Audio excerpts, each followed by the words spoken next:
Sutra teratai yang menakjubkan. Bab 9. Peramalan bagi yang masih dalam tahap belajar dan yang telah melampaui tahap belajar. Shin Fasyang Sutra Teratai episode 1168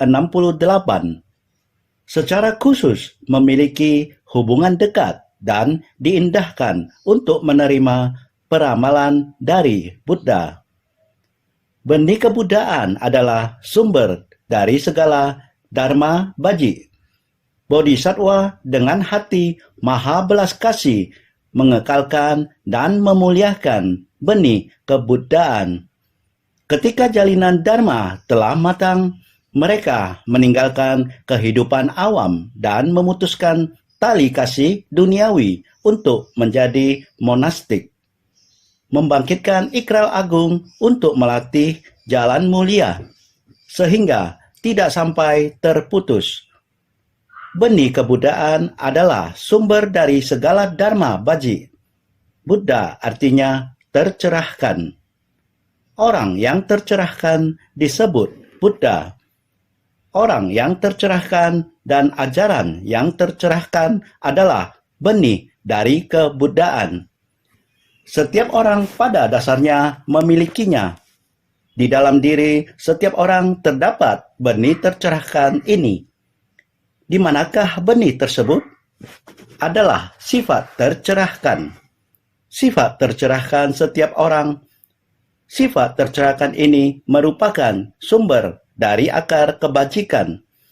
Maka kita sering mengatakan setiap orang memiliki niat pikiran yang baik.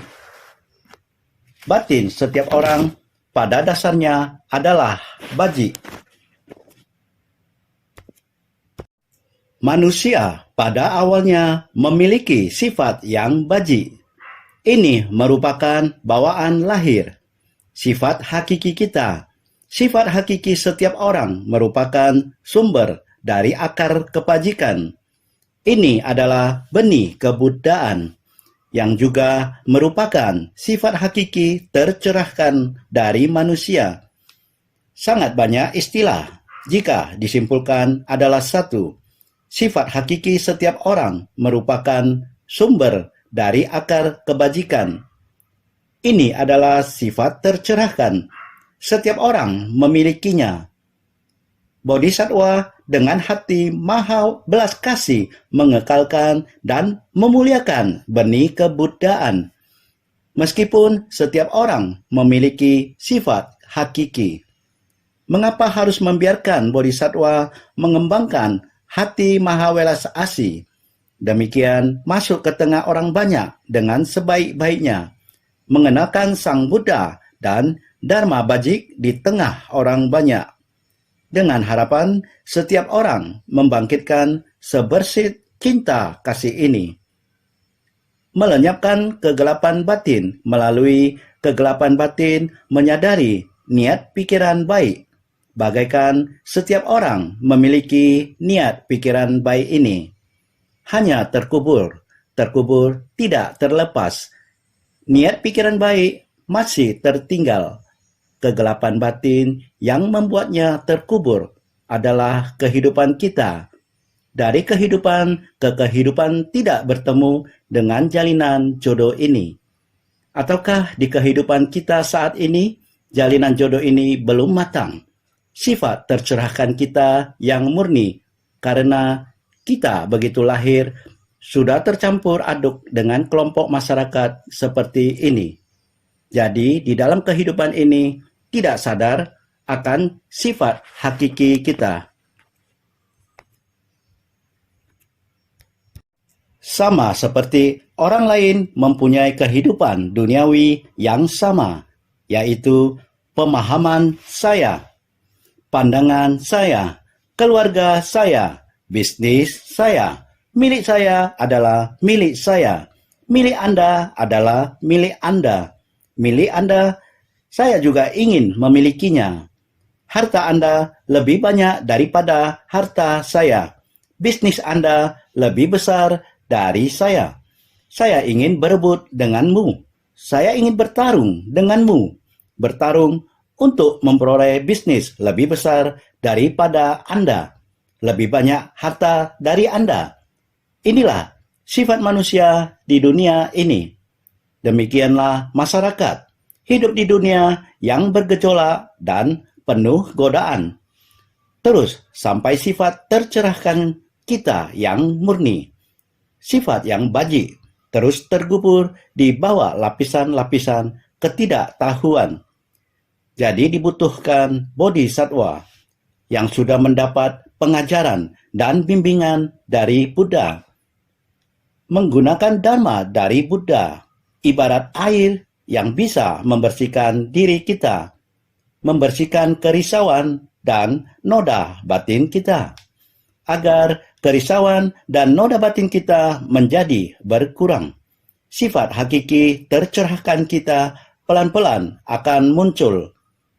Kita sudah menghayati dan memahami prinsip kebenaran, memahami Buddha Dharma, membangkitkan tekad luhur, berbelas kasihan tanpa syarat dan mengasihi insan lain bagai terhadap diri sendiri.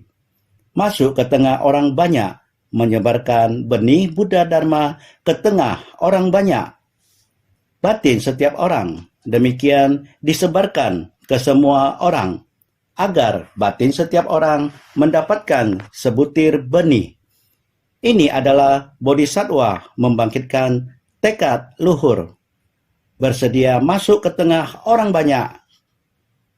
Di atas muka bumi ini yang paling miskin dan susah dari antara 5 benua besar, benua Afrika adalah yang paling miskin dan susah. Namun di Afrika, secara perlahan-lahan, jalinan jodoh mereka dengan Buddha Dharma telah mulai matang. Sebagian kecil benih telah mulai bertunas. Benih dari pohon telah tumbuh menjadi besar, dari satu menjadi tak terhingga. Dimulai dari Afrika Selatan, beberapa relawan di sana membangun tekad. Mereka bersedia menabur benih di tanah situ. Di sana, mereka yang pernah dari telapak tangan menghadap ke atas telah menerima bantuan dan perhatian. Mereka sekarang telah mendengar Buddha Dharma. Mereka tidak hanya memperoleh benda materi, tetapi juga mendengar Buddha Dharma. Selama 10 atau 20 tahun terakhir, mereka telah dibimbing terus-menerus di tempat tersebut, di atas tanah situ. Relawan kita telah menaburkan benih Buddha Dharma dan dipelihara dengan bersungguh hati, sehingga benih Buddha Dharma sudah bertunas di tanah itu, tumbuh menjadi pohon kecil dan pohon besar. Bodhisattva di Afrika, satu persatu jalinan jodoh mereka telah matang. Mereka membangun ikrar mereka dan telah mulai menyebarkan Buddha Dharma di mana-mana. Menggunakan cinta dan kebijaksanaan mereka untuk mengerahkan kekuatan mereka. Dengan kekuatan cinta membentangkan jalan inci demi inci, meskipun jalan mereka sangat sulit untuk dilalui. Lalu lintasnya tidak nyaman dan jalannya naik turun. Orang-orang di sana, mereka semua berperawakan sangat besar. Dengan usia yang semakin tua, berjalan menjadi amat sulit bagi mereka.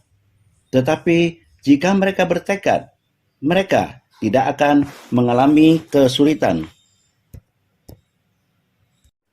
Mereka mendaki bukit, menuruni bukit, dan mendaki lereng.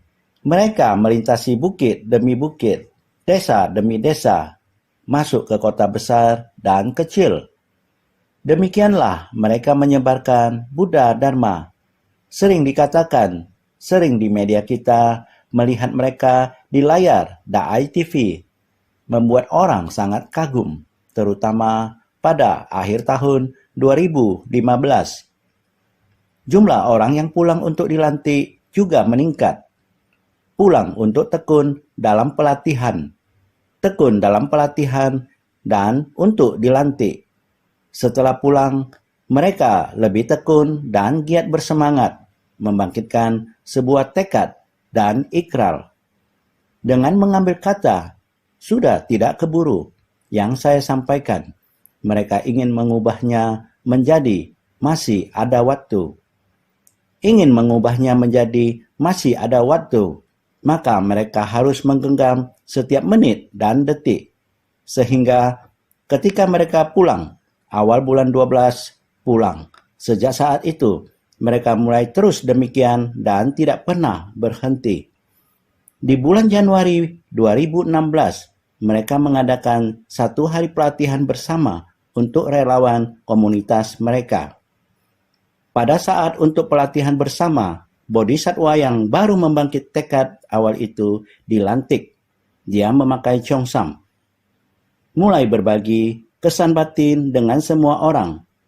Berbagi kesan batin tentang apa yang telah mereka dengar dan lihat ketika mereka pulang untuk dilantik.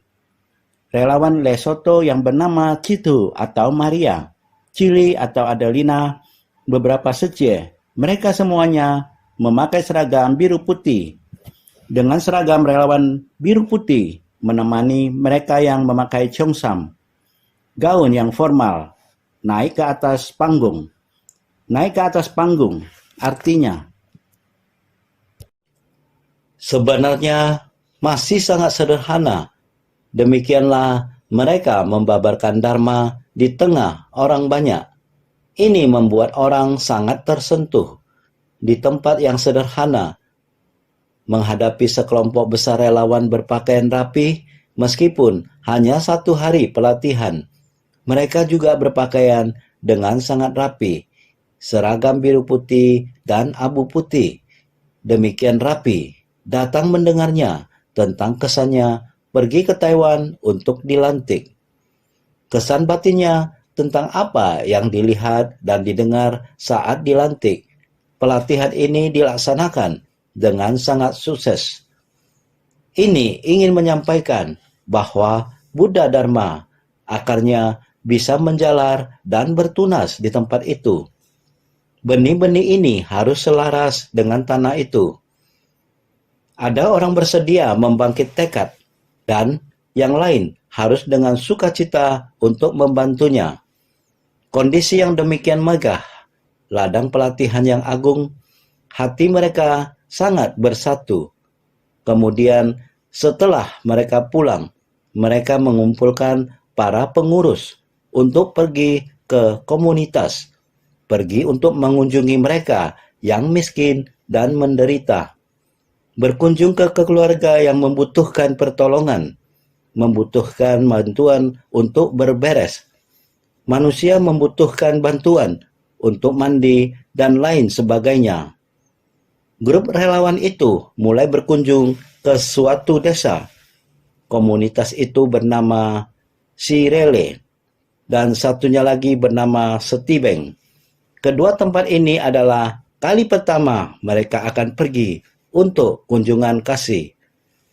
Dan untuk memberi perhatian kedua daerah ini, mereka juga harus mengikuti aturan. Pertama-tama, mereka harus pergi ke kepala wilayah daerah tersebut dan berkomunikasi dengan mereka, terutama di wilayah Sirele. Kepala wilayah ini sangat menyambut Ceci. Ia mengerti jikalau Ceci memasuki wilayah mereka, itu akan membawa berkah untuk wilayahnya. Jadi, ia sangat bersedia menyambut Ceci. Maka karena kesepahaman seperti ini, kepala desa pun mulai memberitahu semua penduduk desa, mengumumkan bahwa mari setiap orang menerima Ceci untuk berdiskusi dengan kalian. Kalian harus menerima apa yang mereka katakan. Semuanya seharusnya berpartisipasi. Jika semua menjadi relawan, jikalau semua yang di desa menjadi relawan, dan semua orang di desa bisa mendapatkan pertolongan, semua orang bisa membantu orang lain. Seluruh wilayah bisa membantu satu sama lain. Lalu, orang yang membutuhkan pertolongan, memiliki seseorang untuk menolong mereka. Inilah cara ia menyemangati penduduk untuk masuk ke dalam komunitas relawan. 100 lebih orang segera mendaftar untuk menjadi relawan. Semua orang dengan sukacita mendaftarkan diri karena pemimpin telah mengumumkan demikian. Inilah kekuatan mereka, kekuatan cinta kasih. Ketika kebajikan dari dalam batin bergerak, Dharma Baji akan ada di negeri mereka. Akar ini dari tempat asalnya akan berkembang keluar dan dapat menggugah perasaan setiap komunitas. Sebenarnya, jika setiap orang di komunitas adalah relawan, maka dapat membantu satu sama lain. Persepsi ini sebenarnya tidaklah mudah. Setiap bulan, mereka mengadakan kegiatan menyebarkan cinta kasih. Setiap hari menyebarkan benih kebajikan. Pada Maret tanggal 12 tahun 2016, mereka mengadakan gathering menyebarkan cinta kasih. Lebih dari 100 warga desa datang menghadiri. Semua orang duduk di lantai dekat pohon dan dengan sederhana mulai berbicara. Chuli juga hadir di tempat tersebut. Dia ikut berpartisipasi di acara dan juga sharing dengan semua orang. Di antara ini mendapat berita dari kampung bahwa ayahnya telah meninggal dunia. Meski menerima kabar ini, dia tetap sangat tenang dan teguh pada tekadnya. Dia terus berbagi pengalamannya. Ini adalah tekad yang kuat untuk berlatih. Tidak terpuruk dalam kesedihan atas kepergian ayahnya. Menggunakan waktunya untuk menyebarkan benih-benih cinta kasih. Ini benar-benar mengagumkan. Misinya di sana membuat tekadnya kuat, sehingga dia bisa menyelesaikan, menceritakan pengalamannya. Dia menyebarkan benih cinta kasih dengan berbagi pemahamannya tentang Buddha Dharma, serta praktik kebajikan yang dijalankannya di Ceci. Semuanya yang telah mereka lakukan. Dia berbicara tentang apa yang telah mereka lakukan, apa yang telah mereka lihat. Betapa hidup ini penuh dengan penderitaan. Inilah yang dia ceritakan kepada semua orang. Di akhir pertemuan ini, semua orang sangat tersentuh. Baru saat itulah dia berbagi berita bahwa ayahnya telah meninggal. Semua orang sangat tersentuh. Memang inilah semangat seorang bodhisattva. Bodhisattva dengan hati maha belas kasih mengekalkan dan memuliakan benih kebuddhaan. Ketika ayah tercintanya meninggal, dia jauh dari rumah, tapi dia bertekad untuk menyelesaikan tanggung jawabnya. Lebih dari 100 orang telah datang untuk mendengarkan ceritanya.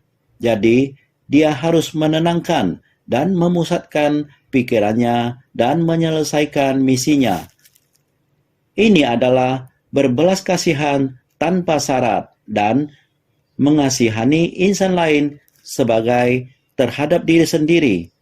Inilah bodhisattva dunia. Dia mencapai ini dengan sangat mudah. Ini adalah sesuatu yang harus kita pelajari dengan sungguh hati.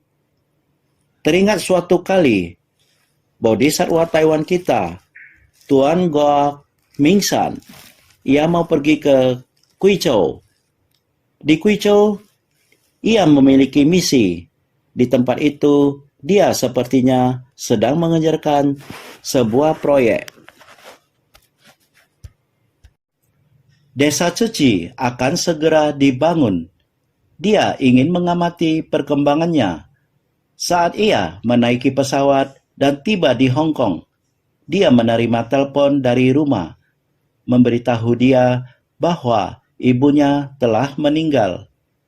Saat itu hatinya begitu bergumul. Dia berkata, "Apakah mungkin?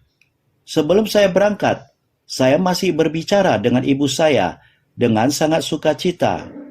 Dan sehari sebelumnya, saya masih menemaninya ke Gunung Yangming. Sebelum saya pergi, saya masih berbicara kepadanya dengan sangat sukacita. Mungkinkah?" Tetapi faktanya telah diberitahukan melalui telepon. Sesungguhnya, apakah harus kembali? Ataukah harus melanjutkan perjalanan? Keputusannya adalah untuk melanjutkan perjalanan. Sehingga pergi melanjutkan perjalanan dengan damai. Di Taiwan, saudara-saudara semua di Taiwan. Kemudian sahabat sedharma pun semua di Taiwan. Jadi, jika ia kembali pun akan tidak ada bedanya.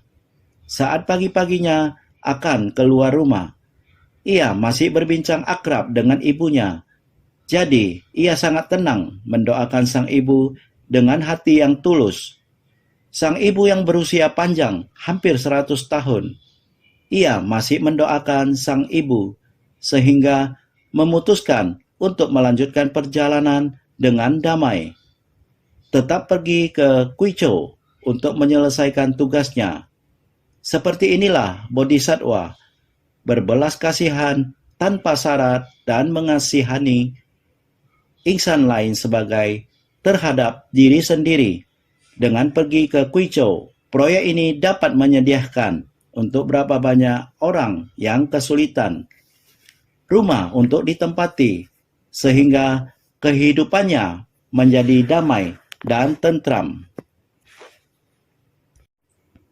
Sang ibu juga sudah hampir 100 tahun. Umurnya sudah 90 tahun lebih. Saat dirinya mendapatkan tugas ini untuk memberi manfaat kepada masyarakat. Jadi, harus tetap menyelesaikan misi ini dengan hati damai. Inilah yang disebut berbelas kasihan tanpa syarat dan mengasihi insan lain bagai terhadap diri sendiri. Ia dihadapkan dengan fenomena ketidakkekalan dari sang ibu. Dan juga ada begitu banyak keluarga yang sedang menanti-nanti selesainya proyek pembangunan ini, sehingga bisa tinggal dengan tenang dan bekerja dengan bahagia. Perspektif terhadap nilai kehidupan arahnya sudah benar. Pahala kebajikannya juga tak terhingga. Inilah benih kebudayaan adalah sumber dari segala dharma baji. Inilah benih Buddha yang mana semua orang pada mulanya sudah memiliki sifat tercerahkan ini. Inilah membangkitkan hati besar. Inilah Bodhisattva. Bodhisattva memiliki hati welas asih agung. Seluruh makhluk di alam semesta adalah saudara kita, sehingga berkeinginan untuk menuntaskan tugasnya, mengekalkan dan memuliakan benih kebudayaan, supaya semua orang tersentuh. Tiada orang yang berkata, "Kamu mengapa begitu tidak berbakti?" Dan membuat semua orang berkata, "Kita sangat tersentuh oleh keteguhan hati dan kebijaksanaannya." Ya, inilah yang dimaksud, mengekalkan dan memuliakan benih kebudayaan. Maka, ketika jalinan Dharma telah matang, mereka meninggalkan kehidupan awam dan memutuskan tali kasih duniawi untuk menjadi monastik. Ini adalah salah satu contoh yang lain. Ini sama seperti yang Sang Buddha lakukan. Sang Buddha sangat mementingkan Dharma. Saat Sang Buddha kembali ke istana dan membabarkan Dharma, beliau juga mengubah saudaranya hingga mereka pun menjadi monastik seperti Sang Buddha. Sang Buddha secara menyeluruh mengerti tentang duniawi dan hukum alam. Kelahiran, penuaan, sakit, dan kematian. Sebagaimana kayanya seseorang, semua orang akhirnya akan mengalaminya. Popularitas, kekayaan, status, semua ini tidak kekal. Karena ini, Sang Buddha kembali untuk mengajarkan Dharma, untuk membimbing sanak saudaranya yang di istana, dan mereka bisa meninggalkan kehidupan awam. Selama jalinan jodoh Dharma mereka sudah matang, mereka mempunyai kesempatan untuk meninggalkan kehidupan awam dengan yang mereka cintai dan menjadi monastik. Setelah mendengar ajaran Sang Buddha dan memahaminya, sebab dan kondisi mereka akan segera matang. Mereka meninggalkan keluarga mereka dan menjadi monastik, dan banyak sekali, tetapi khususnya pada Rahula dan Ananda. Mereka berdua adalah kerabat dekatnya, dan mereka juga meninggalkan kehidupan awam. Bibi dan istrinya juga menjadi seorang monastik. Karena jalinan jodoh mereka sudah matang, maka mereka pun meninggalkan kehidupan awam dan bersama orang yang mereka cintai menjadi seorang monastik. Semenjak mereka menjadi monastik, Sang Buddha berharap mereka dapat membuat ikrar agung, yaitu melatih jalan mulia, sehingga tidak sampai terputus. Sang Buddha berharap benih kebudayaan tidak pernah terputus, walaupun mereka adalah kerabat dekat dari kerajaan Sang Buddha. Bahkan siapapun itu, penerus masa depan kerajaan, penerus kerajaan seperti Rahula. Rahula juga dibimbing oleh Sang Buddha untuk meninggalkan kehidupan awam. Segala ketenaran, keuntungan, dan kedudukan di dunia adalah tidak kekal. Orang yang dicintai, negaranya, dan kerabatnya di dalam keduniawian ini semuanya adalah tidak kekal. Hanya membina diri baru merupakan Dharma sejati. Hanya jika para makhluk dan semua orang bisa tercerahkan, para makhluk di dunia adalah sama, tidak perlu dibeda-bedakan. Negaramu, negaraku, yang paling penting adalah sifat kesadaran setiap orang harus bisa dibangkitkan. Ini baru merupakan Dharma sejati. Bagian ini kita bisa menghayatinya. Kita, orang awam, semuanya adalah sama. Kamu adalah anakku. Mana boleh kamu meninggalkan kehidupan berkeluarga? Kamu harus meneruskan usaha keluarga saya. Kamu harus meneruskan garis keturunan dan lain-lain. Sungguh sulit untuk meninggalkan kehidupan berkeluarga. Ada niat untuk meninggalkan kehidupan berkeluarga. Anggota keluarga belum tentu bersedia. Selalu ada konsep pemikiran orang awam. Tapi Sang Buddha begitu bebas dan mudah. Negeri ini, siapa yang harus mengambil alih? Sesuai jalinan jodoh, orang, kerabat saya sendiri, harus memberi teladan melalui diri sendiri. Setiap orang harus menyebarkan Dharma bajik. Dengan demikian, dibimbing untuk menjadi monastik. Ini adalah sangat tidak mudah. Naskah sutra sebelumnya mengatakan, Bagawan, kami sekalian seharusnya punya bagian di dalam ini, sebab hanyalah Tathagata sebagai tempat berlindung kami. Lagi pula, kami sekalian dilihat, diketahui, dan dikenal oleh para dewa, manusia, dan asura di semua dunia. Sutra Teratai Bab 9, Peramalan bagi yang masih dalam tahap belajar dan yang telah melampaui tahap belajar. Ini adalah yang dilihat oleh Ananda dan Rahula. Semua orang sudah mendapat peramalan dari Sang Buddha. Seharusnya juga sudah tiba giliran kita. Ini adalah suara hati Ananda dan Rahula. Datang ke hadapan Buddha, mengajukan permohonan kepada Sang Buddha seperti ini.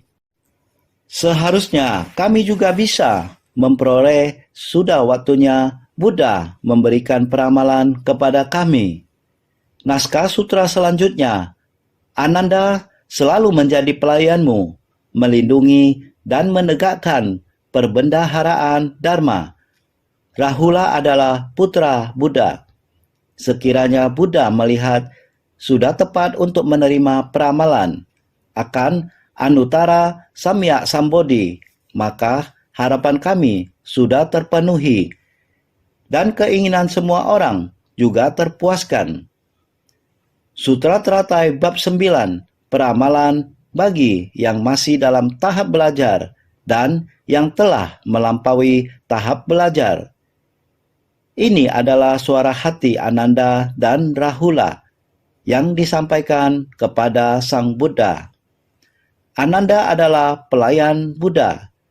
Rahula adalah putra Buddha. Seharusnya mendapat peramalan dari Buddha, berkesempatan menjadi Buddha. Mestinya demikian. Ini bukan harapan kami saja, juga bagi semua orang. Semua yang hadir ini, harapan dari setiap orang.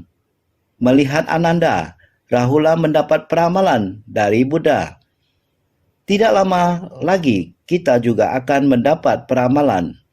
Ananda adalah penegak Dharma, adalah pelayan Buddha, juga adalah yang melindungi dan menegakkan segala pusaka Dharma. Perbendaharaan dari segala pusaka Dharma, karena Dharma Buddha telah mengalir masuk ke dalam batin Ananda. Ananda adalah gudang mestika dari Dharma Buddha, Dharma yang dibabarkan oleh Buddha. Semuanya tersimpan di dalam batin dan pikiran Ananda. Maka dia adalah pelayan, juga adalah gunung mestika Dharma Buddha. Ananda selalu menjadi pelayanmu, melindungi dan menegakkan perbendaharaan Dharma.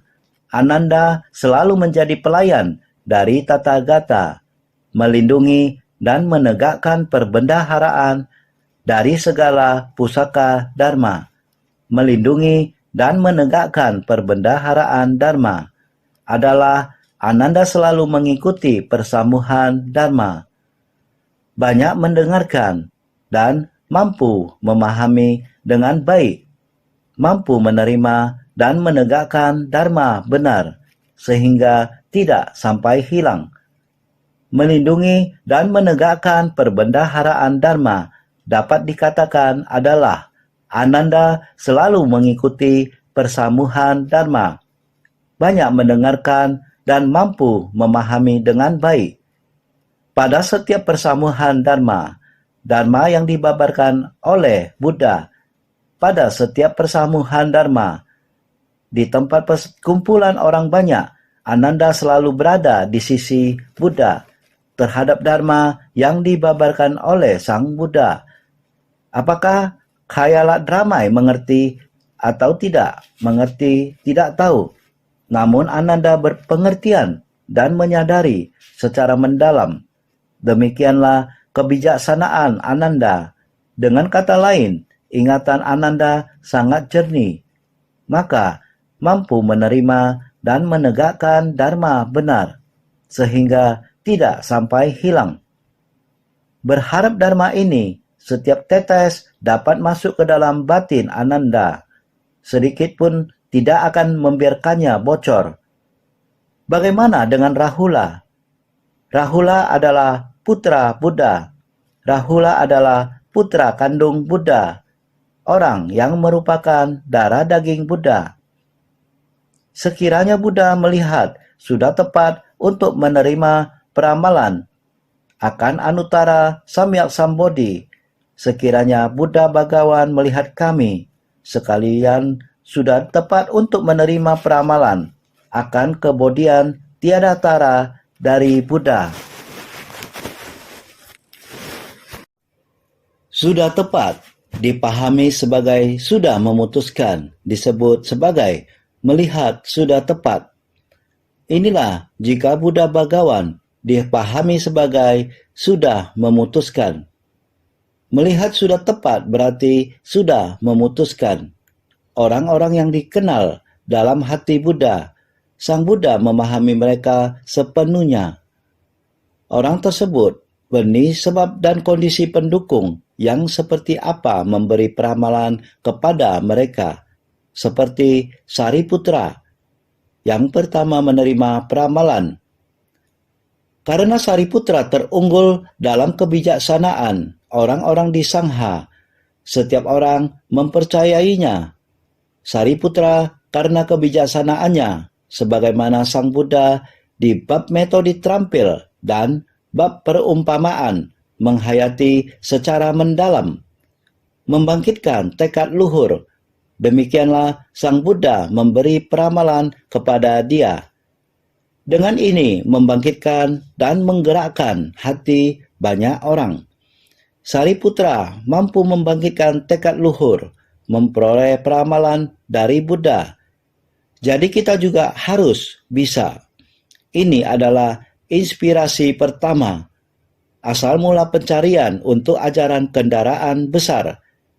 Inilah karena adanya benih sebab dan kondisi pendukung yang demikian, sehingga mulai muncul yang Arya Kassapa memimpin.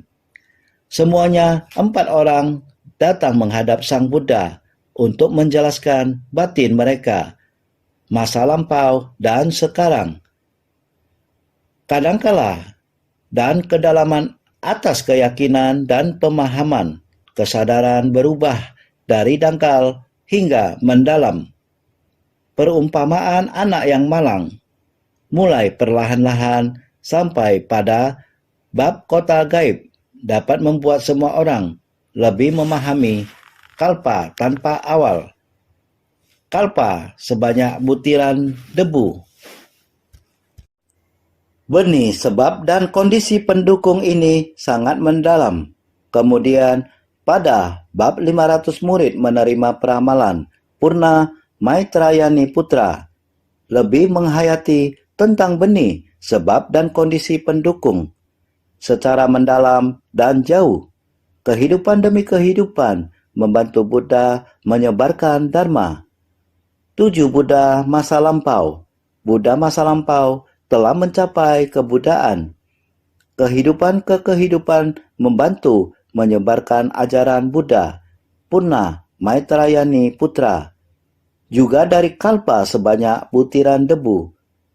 Kembali mendorong semua orang untuk menghargai benih sebab dan kondisi pendukung kalpa sebanyak butiran debu. 500 murid mendapatkan peramalan. 1.200 murid mendapatkan peramalan. Sampai sekarang, tahap masih belajar dan tahap melampaui belajar juga mulai. Waktunya sudah mendekati tahap peramalan dari Sang Buddha. Maka di sini Sang Buddha mengetahui jalinan jodoh murid, depan dan belakang sesuai urutan. Maka membuat keputusan, ini adalah pandangan Buddha. Kapan dan siapa yang menerima peramalan setelah memahaminya, membuat keputusan.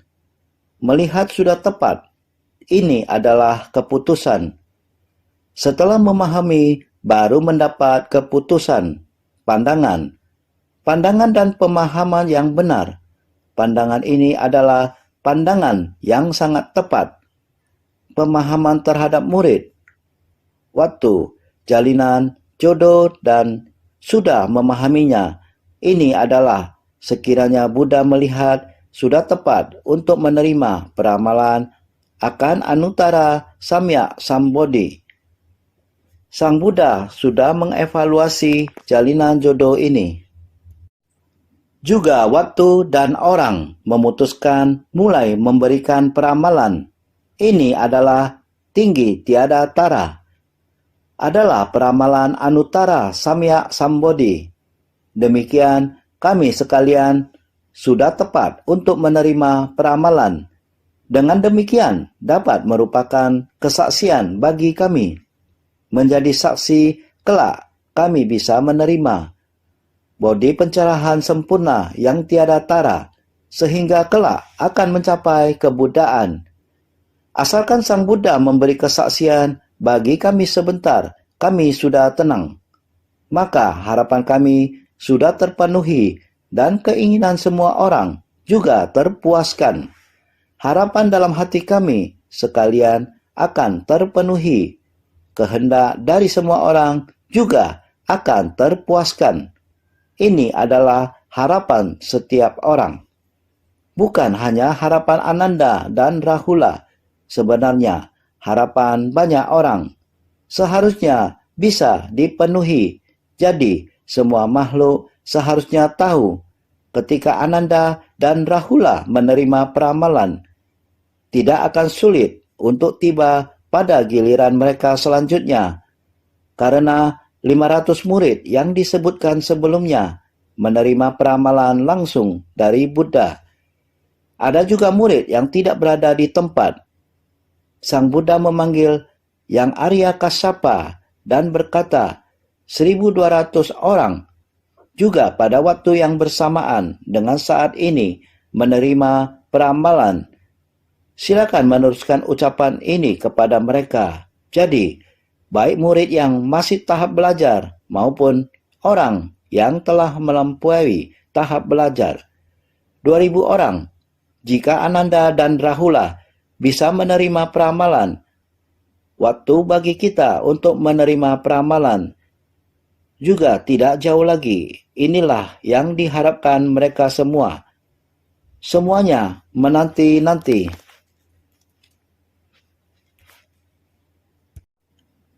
Untuk mendengarkan Ananda dan Rahula menerima peramalan, Ananda selalu menjadi pelayanmu, melindungi dan menegakkan perbendaharaan Dharma. Rahula adalah putra Buddha, adalah sama-sama diketahui dan dikenal oleh para dewa, manusia, dan asura. Kedua orang ini dikenal semua orang. Kedua orang ini adalah yang paling dekat dengan Buddha di era itu, dan saat itu dewa dan manusia, asura, 8 kelompok dewa dan naga, semua mengenal mereka. Mereka berdua adalah paling dekat pada Buddha. Pada ketika itu, semua orang berharap pada mereka.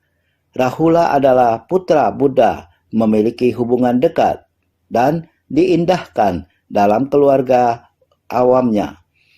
Ananda menegakkan perbendaharaan Dharma dari Buddha, terunggul dalam jalan kebenaran. Jadi inilah mengapa pada ketika itu semua orang berharap pada mereka. Pada saat itu semuanya menanti-nanti untuk mendengarkan nama Ananda dan Rahula yang menerima peramalan dari Buddha, karena dua orang ini sangat istimewa. Yang satu adalah sepupu Buddha dan juga pelayan Buddha. Yang satu lagi adalah putra Buddha yang juga sangat berhasil dalam pembinaan diri. Buddha seharusnya memberikan peramalan akan tanah Buddha mereka. Apa yang akan terjadi ketika mereka mencapai kebudaan di masa depan? Ini adalah harapan semua orang. Semuanya menanti-nanti untuk mendengarkan. Kedua orang ini menerima peramalan Rahula, putra Sang Buddha, yang mempunyai hubungan paling dekat dalam tali keluarga. Ananda menjaga perbendaharaan Dharma dari Buddha, mempunyai peran yang sangat penting dalam Buddha Dharma, juga merupakan anggota Sangha yang istimewa. Dua orang terdekat dalam anggota Sangha, Ananda, adik sepupu, anak dari paman. Di antara saudara yang mempunyai hubungan terdekat dalam saudara sedharma, selama 20 hingga 30 tahun melayani di sisi Sang Buddha. serta mengurus kehidupan dan tempat tinggal Sang Buddha, terutama Ananda, Dharma yang dibabarkan oleh Sang Buddha. Setiap kalimatnya, setiap tindakan, semua aspek kehidupan, semuanya diketahui dan masuk ke dalam batin Ananda. Kebajikan dan kebijaksanaan, perbuatan berpahala kebajikan, dari pengajaran dan pembimbingan Sang Buddha kepada semua orang, semuanya ada di mata Ananda, serta memahami kebajikan Sang Buddha. Kebajikan Buddha tanpa batas. Ananda yang paling memahami. Ananda yang paling mengingat dan memahami. Kebijaksanaan Sang Buddha dalam setiap pembabaran Dharma. Persamuhan Dharma, tutur kata Sang Buddha. Jadi kedua orang ini, yakni Ananda dan Rahula, jika mereka tidak menerima peramalan, maka keinginan semua orang tidak terpuaskan. Sangha secara khusus mengindahkan mereka berdua. Jika mereka tidak menerima peramalan, maka keinginan semua orang tidak terpuaskan. Sekiranya menerima peramalan dari Buddha, maka keinginan semua orang baru terpuaskan. Bukan saja memenuhi harapan kami sekalian saja. Kedua orang ini belum menerima peramalan Sang Buddha. Dan harapan semua orang tampaknya masih ada yang kurang. Berhubung Sang Buddha sedang memberi peramalan, mengapa nama kedua orang ini masih belum dipanggil? Tampaknya masih ada yang kurang dalam pemberian peramalan, dan semua orang telah berharap menantikannya, mengharapkan Sang Buddha untuk menyebut nama dari dua orang itu, dan bisa mulai meramalkan. Pikirkan tentang hal ini. Jalinan jodoh ini, semua orang ingin mengetahui apakah Sang Buddha terhadap dua orang ini ada perlakuan khusus dalam peramalan. Jadi semua orang sangat penasaran, berharap Sang Buddha dapat memanggil nama kedua orang ini. Jika sekiranya menerima peramalan dari Buddha, maka keinginan semua orang baru terpuaskan. Semua orang adalah demikian. Demikianlah ekspektasi semua orang, dan semua orang puas dengan ini. Jika Anda mendengar keduanya, Sang Buddha akan memberikan peramalan dan semua orang puas. Bukan saja memenuhi harapan kami sekalian saja. Jika Buddha dapat meramalkan kami, orang-orang ini, semua orang ini sangat berharap melihat bahwa semua orang sangat mendukung kami, dan semua orang berharap kami dapat memperoleh peramalan Buddha dan memanggil nama kami untuk diramal. Jika Sang Buddha memberi kita peramalan, orang-orang ini tentunya sangat bahagia dan puas. Bukan hanya kita berdua yang puas dan bahagia. Ini adalah permintaan tulus Ananda kepada Sang Buddha. Tidak hanya mengungkapkan niat hatinya sendiri, dia juga mengungkapkan harapan semua orang untuk mereka berdua dan berharap Sang Buddha dapat menceritakan tentang jalinan jodoh mereka ketika mencapai kebuddhaan kelak. Berapa panjang usia Buddha mereka kelak di negeri yang seperti apa? Dan para makhluk di negeri tersebut akan seperti apa? Dan Buddha Dharma kelak akan berkembang seperti apa? Inilah yang diharapkan oleh semua orang. Oleh karena itu, pada ketika itu, 2000 murid Sravaka, baik yang masih dalam tahap belajar ataupun telah melampaui tahap belajar, semuanya bangkit dari tempat duduk, menyingkap bahu kanan dan pergi ke hadapan Buddha. Sepenuh hati mengatupkan kedua belah tangan dan menatap pada bagawan dengan harapan yang sama dengan Ananda dan Rahula. Mereka menarik diri ke satu sisi. Sutra Teratai bab 9, peramalan bagi yang masih dalam tahap belajar dan yang telah melampaui tahap belajar. Kamu lihat, ini adalah harapan dari semua orang. Setelah Ananda berkata, semua orang segera berdiri, segera merapikan pakaian mereka, menyingkap bahu kanan. Inilah tata krama. Mengambil tempat di hadapan Buddha, sepenuh hati mengatupkan kedua belah tangan. Semua sangat tulus menatap pada Buddha bersama Ananda dan Rahula. Demikian Anjali untuk memohon Buddha memberi peramalan pada mereka. Sehingga 2.000 orang ini yang masih dalam tahap belajar ataupun yang telah melampaui tahap belajar. Di antara 2.000 orang ini dalam tahap belajar ataupun telah melampaui tahap belajar, semuanya berada di tempat itu. Pada ketika itu, 2.000 murid Sravaka, baik yang masih dalam tahap belajar ataupun telah melampaui tahap belajar. Di antara 2.000 orang ini terdapat orang yang masih dalam tahap belajar dan orang yang telah melampaui tahap belajar. Di luar daripada 1.200 orang yang telah melampaui tahap belajar sebelumnya, di dalam 1.200 orang yang telah melampaui tahap belajar, yaitu di depan, telah menerima peramalan. Yang selalu mengikuti para Buddha adalah yang dipesankan Buddha di depan kepada yang Arya Kasyapa. 1.200 orang semua menerima peramalan. Kamu bantu saya menyebarkan.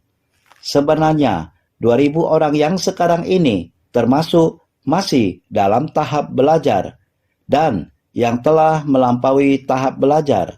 Semua orang ini sama dengan Ananda.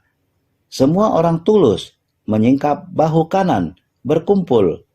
Semua orang berkumpul. Demikian sangat hormat. Dengan hormat memohon Buddha untuk memberi peramalan kepada semua orang. Demi Ananda dan Rahula memberi peramalan. Niat pikiran dari semua orang adalah sama seperti dua orang yang Arya, tetapi mereka tidak mengucapkan satu perkataan pun ketika berdiri pada satu sisi. Ananda sekalian yang mengajukan permohonan untuk peramalan, mereka terlebih dahulu berpikir dan kemudian baru mengutarakannya. Semua orang, yaitu dua orang, mewakili suara hati begitu banyak orang. Ananda sekalian yang mengajukan permohonan untuk peramalan, mereka terlebih dahulu berpikir dan kemudian baru mengutarakannya. Pada awalnya berpikir demikian dari dalam batin, lalu mulai mengutarakannya. Semua orang mendengar Ananda dan Rahula mengutarakannya. Semua orang berharap keinginan hatinya terpenuhi. Demikian semua orang mulai bergerak. Demikian datang ke hadapan. Menanti, tulus.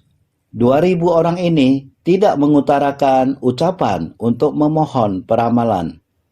Hanya memeluk pada harapan dari Ananda sekalian. Sepenuh hati mengatupkan kedua belah tangan dan menatap pada Bhagawan. Hanya mengharapkan menumpang kekuatan tekad Ananda. Sepenuh hati mengatupkan kedua belah tangan dan menatap pada Bhagawan. Ananda demikian memohon, berharap melalui permohonan Ananda ini, mereka juga bisa mendapatkan apa yang Buddha sampaikan kepada mereka. Tidak perlu berkata dan mengingat, dan Buddha telah mengetahui sejak awal, mengetahui suara hati para orang ini. Walaupun orang-orang ini tidak menunjukkannya, tetapi Buddha juga mengetahui. Pandangan Buddha telah mengetahui, sehingga pandangan Buddha menerima peramalan. Buddha memahami batin semua orang, sehingga Buddha demi semua orang mempersiapkan peramalan di masa mendatang. Naskah sutra ini terasa hubungan tali kasih sangat erat. Ananda, Rahula, para hadirin, begitu banyak orang, 2.000 orang, harapan semua orang terletak pada Ananda dan Rahula, karena dua orang ini mempunyai hubungan yang istimewa dengan Buddha. Sehingga tali kasih ini benar-benar adalah tali kasih pada ajaran Buddha, merupakan makhluk yang tersadarkan.